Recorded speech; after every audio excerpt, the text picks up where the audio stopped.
नमस्कार दोस्तों, ढोल में पोल चैनल में आप सब मित्रों का हार्दिक स्वागत करता हूं। दोस्तों, हमारे जैसा कि आप जानते हैं 4 वेद हैं और ऋग्वेद जो है सबसे प्राचीन वेद माना जाता है, जिसमें के 10 मंडल हैं यानी 10 अध्याय हैं, 1028 सूक्त हैं और लगभग 10,600 श्लोक हैं। तो ऐसा बताया जाता है दोस्तों। और इस ऋग्वेद में क्या है, इसमें स्तुति गान है, विभिन्न ऋषियों द्वारा स्तुति गान किया गया है और विभिन्न देवताओं का किया गया है। उसमें ये लगभग 30-32 देवता हैं, जिसमें अग्नि है, वायु है, जल है, ये वनस्पतियाँ हैं, मरुत है, इंद्र है और सूर्य है, पूषा है, ये अश्विनी कुमार हैं। ये इस तरह के ये देवता होते थे। इंद्र हैं, इंद्र तो प्रमुख देवता हैं। तो ऋग्वेद की उत्पत्ति प्राचीन वैदिक काल से जुड़ी है तथा ऋग्वेद ही प्राचीन 4 वेदों में सबसे पहले लिखा गया था। ऋग्वेद को दुनिया के सभी इतिहासकार हिंद यूरोपीय भाषा परिवार की सबसे पहली रचना मानते हैं। ऋग्वेद को संस्कृत में लिखा गया था तथा संस्कृत को विश्व की प्राचीनतम भाषा शैली मानते हैं, लेकिन ऐसा है नहीं। संस्कृत जो है 1200 वर्ष से पुरानी भाषा नहीं है, ऐसा सिद्ध हो चुका है। और इसमें 10 मंडल हैं, 8 अष्टक, 1028 सूक्त तथा 10,462 मंत्र हैं और इन मंत्रों के बारे में तमाम अलग अलग विचार हैं दोस्तों। तो देखते हैं, हमें जिज्ञासा रहती है कि इनमें क्या है। तो इसमें वशिष्ठ भी हैं, विश्वामित्र भी हैं और अन्य ऋषि हैं, मधुचंदा हैं, इस तरह के ऋषि करते हैं, अजी करते हैं, ऋषि पुनःसेप हैं। इस तरह के अनेक ऋषि हैं जो यज्ञ करते हैं और यज्ञों में इन ऋचाओं को पढ़ते हैं, वेदों को, श्लोकों को पढ़ते हैं दोस्तों। और विभिन्न देवताओं का आह्वान करते हैं। जब उन पर कोई संकट होता है, कोई आक्रमण करता है या जब उन्हें भूख सताती है, जब प्यास सताती है तो जल देवता का आह्वान करते हैं। जब भूख लगती है तो अन्न देवता को बुलाते हैं। जब गाय चाहिए, घोड़े चाहिए होते हैं, इंद्र को बुलाते हैं।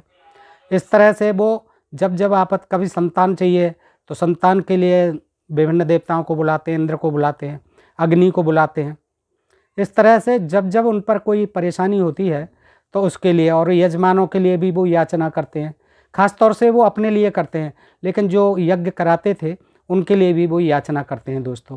और उन्होंने ये धारणा बना रखी थी कि हम ऐसे यज्ञ करने से और उनमें हवि देने से हमारी जो है मनोकामनाएं ये देवता जो हैं पूरी करते हैं। वनस्पति भी देवता है, अग्नि भी देवता है, जल भी देवता है, नदियाँ भी देवता है, यानी प्रकृति से जुड़ी हुई ज़्यादातर जो चीज़ें हैं वो प्रकृति पूजक थे, ऐसा लगता है। तो दोस्तों, जितना प्राचीन भाई बताए जाते हैं इतना प्राचीन नहीं है। ये वशिष्ठ जी तो राम के समय में हुए, विश्वामित्र जी राम के समय में हुए, जिसे हम त्रेता युग कहते हैं। तो दोस्तों, आइए देखते हैं इस वीडियो में भी कुछ जो है आगे के प्रसंग कि किस तरह से जो है इनमें स्तुति गान किया गया है। दोस्तों, कैसा ज्ञान है इनका, हमें बड़ी जिज्ञासा रहती है कि वेदों में बड़ा ज्ञान है। तो देख लेते हैं कैसा ज्ञान है। आइए पहला अध्याय से ही करते हैं। ऋषि मधुचंदा जी हैं, विश्वामित्र जी हैं और देवता अग्नि हैं। इसके छंद गायत्री है कि अग्नि प्रकाशित यज्ञकर्ता देवदूत यत्न मुक्त अग्नि का मैं स्तवन करता हूँ। पूर्व काल में ये भी पूर्व काल कहते हैं। देखो, पूर्व काल में जिसकी ऋषियों ने उपासना की थी, यानी इस वेद से भी पहले और कुछ था, वहाँ भी उन्होंने वेदों में भी सुनी हुई बातें लिखी हैं। ऐसा नहीं है कि इनको कहते हैं कि ये आदि ग्रंथ हैं, ऐसा नहीं है। पहले भी करते थे और वो सुनी हुई बातें ऋषियों से इसमें लिखी हुई हैं। जैसा कि ये कहते हैं विश्वामित्र जी, पूर्व काल में जिसकी, पहला अध्याय है, पहला ही सूक्त है, पूर्व काल में जिसकी ऋषियों ने उपासना की थी और अब भी ऋषिगण जिसकी स्तुति करते हैं, वर्तमान में भी और अतीत में भी, वही अग्नि यज्ञ में बुलाई है। अग्नि का यज्ञ होता था, यज्ञ से ही होता है यज्ञ। तो ये कहते हैं इसमें कि पूर्व काल में, पहले काल में जिसकी ऋषियों ने उपासना की थी अग्नि की, और अब भी, यानी अग्नि पूजक थे पहले लोग जो है यहाँ भी देश में, प्रकृति पूजक थे, अग्नि पूजक थे। अग्नि को अपना देवता मानते थे कि क्योंकि उसके बगैर भोजन जो है नहीं बनता था।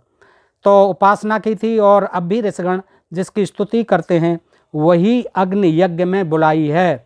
अग्नि धन दिलाने वाली, पोषक तथा वीरत्व प्रदान करने वाली है। हे अग्नि, तू यज्ञ को प्रकट करने वाली, सत्य रक्षक, स्वयं प्रकाशित तथा सहज ही वृद्धि को प्राप्त होती है। हे अग्नि, पिता जैसे पुत्र के पास स्वयं ही पहुँच जाता है, वैसे ही तू हमको सुगमता से प्राप्त हो जाती है। तू हमारे लिए मंगलदायी बन। हे प्रिय दर्शन वायु, अब वायुदेव का देखें, यहाँ आओ, तेरे निमित्त यह सिद्ध सोम रखा है, उसे पीते हुए हमारे वचनों पर ध्यान दो। ये सोम जो है पीते थे, लेकिन पीने से पहले देवताओं को भी पिलाते थे, आह्वान करते थे कि आइए, तो वह वायु को बुलाते हैं कि उसे पीते हुए हमारे वचनों पर ध्यान दो। हे वायु, यह सोम निष्पन्न करने वाले और इसके गुणों को जानने वाले स्तोता तेरा गुणगान करते हुए स्तवन करते हैं। हे वायु, तुम्हारी मर्म स्पर्शी वाणी सोम की कामना से दाता को शीघ्र प्राप्त होती है। अब दोस्तों, इसको हम किसी और भाषा में पढ़ें तो हमारी समझ में नहीं आएगी, और हम ये समझेंगे कि ये कोई बहुत विद्वान है और बहुत अच्छी कोई बात है विज्ञान की बता रहा है। दोस्तों, यही हुआ है। पहले लोग अनपढ़ थे, कोई नहीं पढ़ा था, शिक्षा पर प्रतिबंध था, केवल ये ब्राह्मण लोग ही पढ़ते थे, और संस्कृत भी यही पढ़ते थे, पढ़ाते थे आपस में।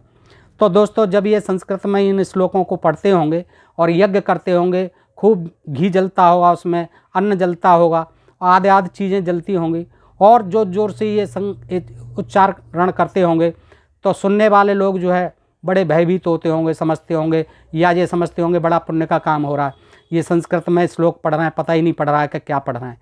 लेकिन दोस्तों, जब हिंदी में रूपांतरण होता है और हम आज जो है देखते हैं और पढ़ते हैं, तो स्वयं ये हम अनुमान लगा सकते हैं कि ये कैसा ज्ञान है, कितना ज्ञान है, किसका ज्ञान है।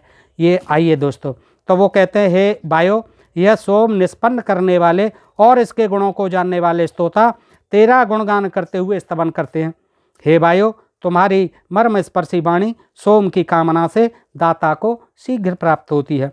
हे इंद्र वायु, दोनों के लिए आए, यहाँ सोमरस प्रस्तुत है, तैयार रखते थे छान गेंट के, यह तुम्हारे लिए है, अतः अन्नाद सहित आओ, अन्न लेके भी आओ, खाने के लिए चाहिए ना, अन्नाद सहित आओ। हे वायु, हे इंद्र, तुम अन्न सहित सोमों के त्राता हो, अतः शीघ्र आओ। अब उन पे क्या अन्न रखा था, इंद्र कहाँ से लेके आएंगे, पैदा तो यही करना था, लेकिन स्वयं ये पैदा नहीं करते थे, इनको नहीं करना था, इन्होंने तो लिख लिया कि हमें खेती नहीं करनी है, इसलिए ये यज्ञ करते थे और देवताओं से मांगाते थे ये चीज़ें कि अन्न लेके आओ हमारे लिए, हम भूखे हैं, हम प्यासे हैं, हमें जल लाइए, जल की वर्षा कीजिए, इस तरह से ये करते थे। तो हे वायु और इंद्र, इस सिद्ध किए सोमरस के पास शीघ्र आओ। तुम दोनों ही, वायु और इंद्र, इस योग्य पदार्थ को प्राप्त करते हो। पवित्र बल वाले मित्र और शत्रुनाशक वरुण का मैं आह्वान करता हूँ। अब वरुण का भी आह्वान कर रहे हैं। यह ज्ञान और कर्म को प्रेरित करने वाले हैं। ये मित्र वरुण सत्य से वृद्धि को प्राप्त होने वाले सत्य स्वरूप तथा सत्य से विशालता को प्राप्त यज्ञ को संपन्न करने वाले हैं। और यह मित्र वरुण शक्तिशाली सर्वत्र व्याप्त हैं तथा जल द्वारा कर्मों से प्रेरित करते हैं। सब कर्मों और अधिकारों को अपन में बस में करने वाले हैं। अब वरुण को कोई नहीं पूछता है, अब अग्नि को कोई नहीं पूछता है, अब इंद्र को कोई नहीं पूछता है। और इंद्र की तपस्या तो कृष्ण जी ने बंद करा दी थी, वो पूजना, इनकी पूजा पाठ। जब गोवर्धन को उठा लिया था, उसने वर्षा की थी, तब से ये बंद हो गया इंद्र का सब कुछ। वैदिक काल से पूर्व तक इसकी पूजा होती थी इंद्र की। तो हे बड़भाव शुभ कर्मों के संपादक, इसमें देखिए अश्वनी देवता हैं, विश्वामित्र और मधुचंदा ऋषि हैं, और सरस्वती छंद गायत्री है, और विश्वदेव और सरस्वती भी इसकी देवी हैं। हे बड़भाव, सरस्वती देवी भी है उसमें। हे बड़भाव शुभ कर्मों के संपादक, द्रुत कार्यकारी अश्वद्वय यज्ञ के इस अन्न से तृप्ति को प्राप्त अश्वदेवो, तुम विभिन्न कर्मों को संपन्न करने वाले धैर्य और बुद्धि हो, अतः हमारी प्रार्थना पर ध्यान दो। अब अश्वनी देव से प्रार्थना कर रहे हैं। हे शत्रु संहारक वीरो, शत्रुओं का बहुत डर रहता था। अब शत्रु कौन थे, यही असुर थे, यहाँ के मूल निवासी थे, अनार्य थे। हे शत्रु संहारक वीरो, तुम असत्य से बचने वाले, और यहाँ कोई उस समय पाकिस्तान से या अफगानिस्तान, इराक, ईरान से लड़ने नहीं आता था उस समय, ना अमेरिका से आता था, ना रूस से, ना चीन से। यहीं के लोगों से ये लड़ते थे, डरते थे, असुर थे, उनको इंद्र से मरवा देते थे। तुम असत्य से बचने वाले, दुर्घर्ष मार्ग पर चलने वाले हो, इस छाने हुए सोम रस को पीने के लिए यहाँ आओ। हे कीर्तिमान इंद्र, 10 उंगलियों से सिद्ध किए पवित्रता पूर्वक अपने निमित्त रखे इस सोम के लिए तुम यहाँ आए। हे इंद्र, प्रार्थना किया हुआ तू सोम सिद्ध करने वाले स्त्रोता के स्तवन से उसे प्राप्त करो।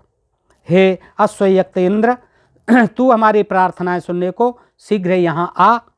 ये अश्वयुक्त यानी अश्व पर चलते थे, वो घोड़े पर भी चलते थे। वैसे ऐरावत का कहीं इसमें नाम नहीं आता है, घोड़े आते हैं, वो भी हरे रंग के। हे अश्वयुक्त इंद्र, तू हमारी प्रार्थनाएं सुनने को शीघ्र ही यहाँ आ और यज्ञ में हमारी हवि को ग्रहण कर। हे उत्तम कर्मा इंद्र, तू सोमपान द्वारा उन्नत होने के लिए सदा तत्पर रहता है। हे स्तुत्य, यह सोमरस मेरे शरीर में रम जाए, मेरे शरीर में रम जाए और तुझे प्रसन्नता प्रदान कर। देखिए, मेरे शरीर में रम जाए और तुझे प्रसन्नता प्राप्त कराए, यानी छान घोंट के तो खुद ही पीते थे। जैसे आजकल भांग जो है भोले जी को चिल्लाते जाते हैं, पुकारते जाते हैं, भंग भोले जाने क्या क्या बोलते हैं और वो प्रसन्न होते हैं और भोले जी का नाम लेते हैं। तो इसी तरह से ये लोग इंद्र का, इन देवताओं को आह्वान करते थे, उनका नाम लेते थे और फिर कहते हैं, देखिए यह सोमरस मेरे शरीर में रम जाए और तुझे प्रसन्नता प्राप्त करे, ज्ञानी जन तुझे सुखकारक हों। हे इंद्र, तुम दृढ़ द्रुगों के भी भेदक हो, दृढ़ द्रुगों के, असुरों के द्रुगों को ढाने वाले हो। तुमने गुफा में छिपी हुई गायों को मरुदगण के सहयोग से प्राप्त किया है। देवत्व प्राप्ति की इच्छा से स्तुति करने वाले उन ऐश्वर्यमान और ज्ञानी मरुदगणों को कि हम अपनी प्रखर बुद्धि से स्तुति करते हैं, मरुदगणों की भी स्तुति करते हैं। यह इंद्र के सहगामी मरुदगण निडर हैं और इंद्र तथा मरुदगण एक से ही तेज वाले हैं। गौओं के झुंड में चलने वाले बैल के समान यह सर्वेश्वर इंद्र, देखिए गौओं के झुंड में चलने वाला बैल के समान इंद्र अपने बल से मनुष्यों को प्रेरित करते हैं। वह इंद्र पांचों श्रेणियों को, देखो पांचों श्रेणियों के मनुष्यों, ये मनुष्यों की श्रेणियां भी हो चुकी थी 5 ऋग्वेद में। देखिएगा, यह इंद्र पांचों श्रेणियों के मनुष्यों, अब कौन कौन सी श्रेणी थी दोस्तों? 5 श्रेणियां थी, 4 वर्ण थे और 5वीं अंत्यजों की थी। अंत्यवासन, अंत्यज, अस्पृश्य जो थे वो 5वां वर्ग था। और ये इसमें ऋग्वेद में लिखा हुआ है, वह इंद्र पांचों श्रेणियों के मनुष्यों और ऐश्वर्यों का एकमात्र स्वामी है। साथियों, हम तुम्हारे कल्याण के निमित्त सबके अग्न पुरुष इंद्र का आह्वान करते हैं, क्योंकि वह हमारे हैं। हे सोमपाई इंद्र, बालों वाले अपने अश्वों को, बालों वाले, बाल होते होंगे उनके घोड़ों पर, बालों वाले अपने अश्वों को रथ में जोत कर हमारी स्तुति सुनने को आओ। हे इंद्र, यहाँ आकर हमारी स्तुतियों का अनुमोदन करो, हमारे साथ गाओ और हमारे कार्यों का अनुमोदन कर, जो हम कार्य करते हैं उनका अनुमोदन कर वृद्धिकारक बनो।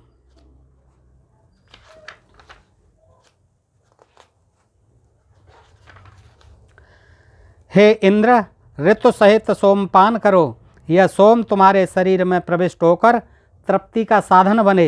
हे मरुदगणों, ऋतु के सहित सोमपान से सोमपान करो, तुम कल्याणदाता मेरे यज्ञ को पवित्र करो।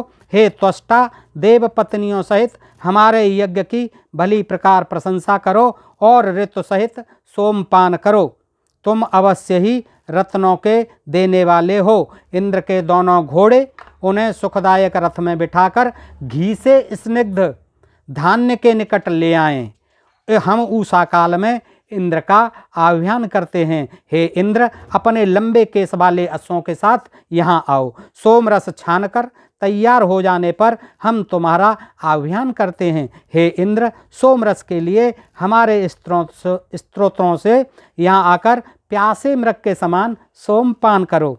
मैं सम्राट इंद्र और वरुण से रक्षा चाहता हूँ। ये ऋषि मेघातिथि हैं इसके, और देवता इंद्रो वरुण हैं, कि मैं सम्राट इंद्र और वरुण से रक्षा चाहता हूँ, ये दोनों हम पर कृपा करें। बस इनको कुछ नहीं करना था, बस कृपा चाहते रहते थे और यही करते रहते थे। इसी को वेद कहते हैं और इसी को वेदों का ज्ञान कहते हैं दोस्तों। वे दोनों हम पर कृपा करें। तुम मनुष्यों के स्वामी, हम ब्राह्मणों के, देखिए ब्राह्मण भी आया है, ये मानते हैं ऋषि कि हम ब्राह्मण हैं, और ब्राह्मण था उस समय। तो हम ब्राह्मणों के, ये ब्राह्मणों के ही लिखे हुए हैं, बताए हुए हैं, सुनाए हुए हैं, कहे हुए हैं, गाए हुए हैं। हम ब्राह्मणों के बुलाने पर रक्षा के लिए अवश्य आओ, ब्राह्मणों के बुलाने पर। हे इंद्र, ये अध्याय पहला है, 17वां सूक्त है दोस्तों। हे इंद्र और वरुण, हमको अभीष्ट धन देकर संतुष्ट करो। अब वो नहीं देने आते हैं, देते यही यजमान थे, लेकिन नाम उनका करते थे उनके, वो दे रहे हैं हमें। हमको अभीष्ट धन देकर संतुष्ट करो। हम तुम्हारा सामीप्य चाहते हैं, बल तथा सुबुद्धि प्राप्ति की इच्छा से हम तुम्हारी कामना करते हैं। हे वायु आओ, ये मेघातिथि कण्व हैं, ऋषि देवता वायु हैं।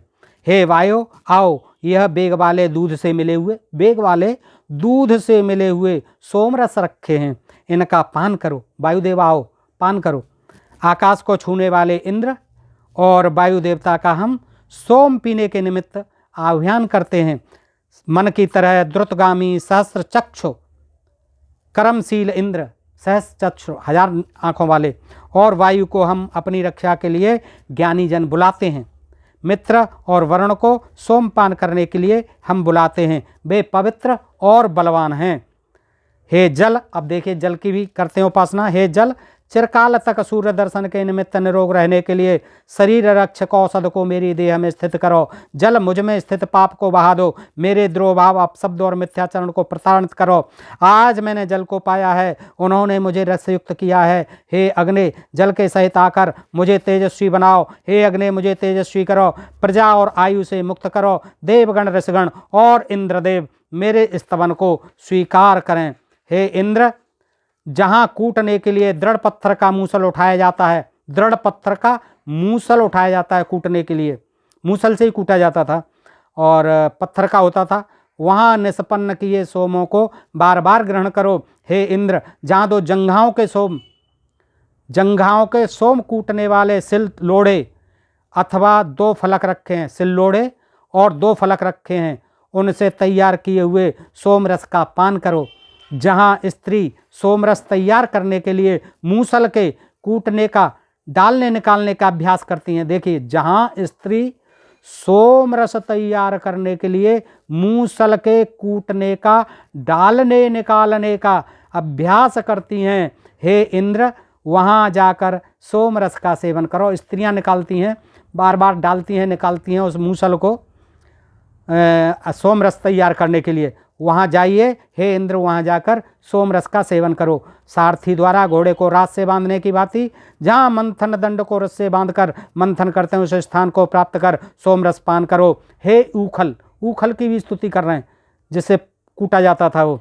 हे ऊखल, तुम घर घर में काम के लिए जाते हो, ऊखल से काम होता था, धान कूटे जाते थे।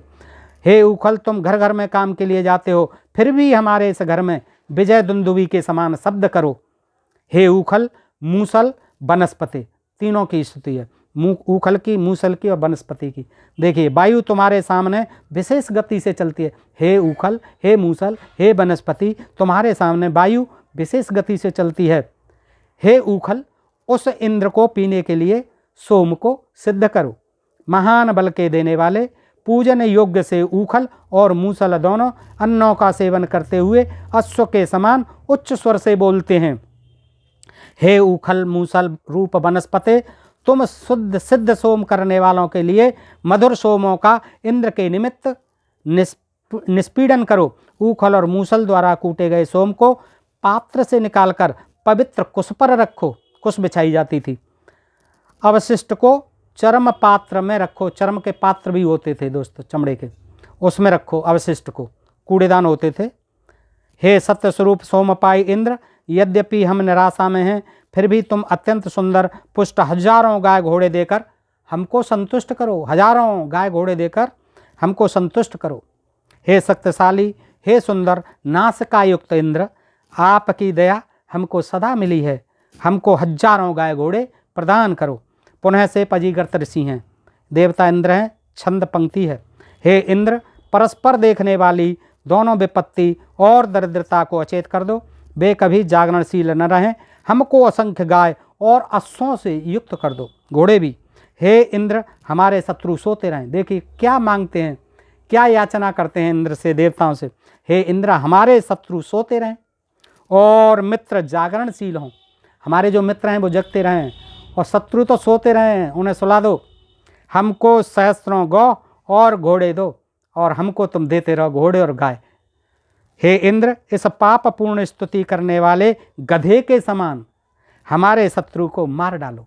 अब शत्रुओं को मार डालने के लिए भी यज्ञ करते थे और इंद्र को बुलाते थे, देवताओं को बुलाते थे, खुद नहीं मारते थे, खुद उनसे बहुत भयभीत रहते थे। तो क्या कहते हैं, हे इंद्र इस पाप पूर्ण स्तुति करने वाले गधे के समान हमारे शत्रु को मार डालो।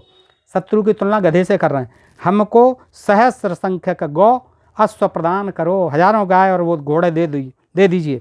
कुटिल गति वाली वायु जंगम से भी दूर रहे, तुम हमको गोधन आदि दो। हे इंद्र हमारा अशुभ चिंतन करने वालों को मारो, हिंसकों को नष्ट करो और हमें असंख्य गौ अश्व प्रदान करो। जल के लिए विस्तृत हुए समुद्र के समान इंद्र बलकारी सोम के लिए अपने पेट को विस्तृत करता है। देखिए ये कहते हैं, इसमें पुनः से पजीगर ऋषि हैं, देवता इंद्र हैं, कि जल के लिए विस्तृत हुए समुद्र के समान, जल जैसे भर जाता है और समुद्र बड़ा हो जाता है, महासागर बन जाता है, वैसे ही इंद्र बलकारी सोम के लिए अपने पेट को विस्तृत करता है, बड़ा कर लेता है। पेट उसके में कितना ही समा दो आता ही नहीं है, पीता ही चला जाता है, इतना बड़ा पेट हो जाता है। हे इंद्र यह सोम तुम्हारे लिए है, तुम इसे कबूतर द्वारा अपनी कबूतरी को प्राप्त करने के समान प्रेम से प्राप्त करते हो। जैसे कबूतर कबूतरी से प्यार करता है, इसी तरह आप सोम से प्यार करते हुए इसे प्राप्त करते हो। हमारी वाणी भी पहुँचती है। हे धनेश्वर जिसके मुख में आपकी स्तुति में वाणी है, उसकी स्तुतियों से प्राप्त होने वाले तुम उस घर में ऐश्वर्य भर दो तथा उसकी वाणी मधुर और सत्य हो। हे महाबली इंद्र इस युद्ध में हमारी रक्षा के लिए उठो, इस युद्ध में हमारी रक्षा के लिए उठो, दोनों भली प्रकार मंत्रणा करें। हे सखे हम प्रत्येक कार्य अथवा युद्ध के आरंभ में महाबली इंद्र का आह्वान करते हैं। यदि इंद्र ने हमारी पुकार सुन ली तो वे असंख्य रक्षक साधनों और शक्तियों के साथ अवश्य आएंगे। ऐसा आश्वासन देते थे कि अभी आएंगे इंद्र और दुश्मनों को मार देंगे, हमें कोई चिंता करने की जरूरत नहीं, यज्ञ करते रहो। मैं अपने अग्रणी शक्ति स्वरूप इंद्र को पूर्वजों की भांति बुलाता हूँ। हे इंद्र हमारे पिता भी तुमको बुलाते थे। देखिए इसमें ऋषि कहता है कि हे इंद्र हमारे पिता भी तुमको बुलाते थे, यानी इससे भी पहले पिता करते थे यज्ञ और वो इंद्र की पूजा करते थे, आह्वान करते थे। हे इंद्र हमारे पिता भी तुमको बुलाते थे। हे वरणीय इंद्र बहुतों से बुलाए गए तुम श्रोताओं के शरणदाता मित्र हो। तुम हमारे आह्वान की, हम तुम्हारे आह्वान की कामना करते हैं। हे सोमपाई वज्रन सोम से बलवान हुए हमारे मित्रों के तुम मित्र हो। हे सोमपाई वज्रन हमारी ये इच्छा पूरी करो कि हम अपने अभीष्ट के निमित्त सदा तुम्हारी ही कामना किया करें। इंद्र के प्रसन्न होने पर हमारी गायें अधिक दूध दें, इंद्र के प्रसन्न होने पर हमारी गायें अधिक दूध दें, जिससे हम अधिक पुष्टि को प्राप्त कर सकें, हम और ताकतवर बन सकें। हमारी गाय जब ज़्यादा दूध देंगी ऐसा यत्न कीजिए हे इंद्रदेव। हे रुद्र, अब रुद्रदेव की भी पूजा करते थे ये। रुद्र तुम्हारी प्रार्थना करने पर, जिसे शंकर का ही अंशावतार माना गया, हे रुद्र तुम्हारी प्रार्थना करने पर तुम स्वयं ही पहिए की धुरी के समान भाग्य को घुमाकर धन देते हो, धन की लालसा रहती है। हे इंद्र साधकों की साधना और कामना के अनुसार ही तुम पहिए की धुरी के समान उसकी दरिद्रता को पलट देते हो।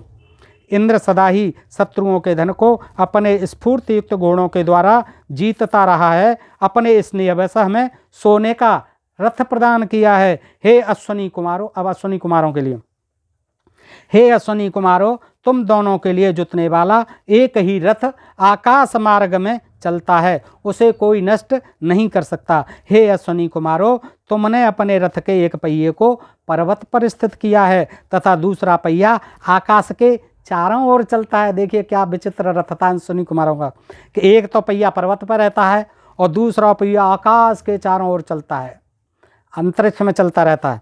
हे पापों का नाश करने वाले उसे, भला कौन मरण धर्मा मनुष्य तुम्हारे सुख को प्राप्त कर सकता है। हे अश्व के समान गमन करने वाली कांतिमयी उसे, अब उषा का है, तुम क्रोध रहित का ही हमने निकट या दूर तक चिंतन किया है। हे आकाश सुते तुम उन शक्तियों के साथ यहाँ आओ जिनके द्वारा उत्तम ऐश्वर्य ही हमारे लिए प्राप्त हो सकें।